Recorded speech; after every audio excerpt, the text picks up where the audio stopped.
Igbo bụ Igbo, ekene m unu. Kedu ka unu mere? Anyị abatago na izu ọhụrụ n'ọnwa asaa nke afọ. Tata bụ ụbọchị mbụ anyị ndị ọrụ ga-aga ọrụ n'izu a. Anyị na-ayọ ka Chukwu bi n'igwe gọziere anyị izu a,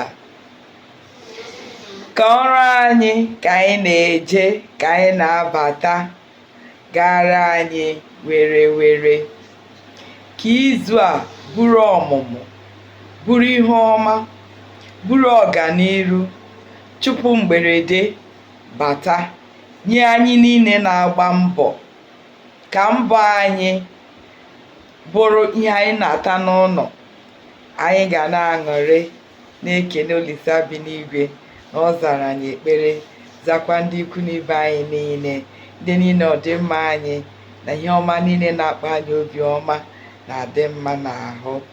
Ka Chukwu na-aza ekpere anyị, ka ọ zakwa nke enyi m, ka ọ zakwa nke ikwu m, ka ọ zakwa nke ibe m, ka ọ zakwa nke gị gụwawa onye na-ege ihe onyonyo a. Ana m ayọ Chukwu bi n'igwe gọzie anyị niile n'izu a. Ise.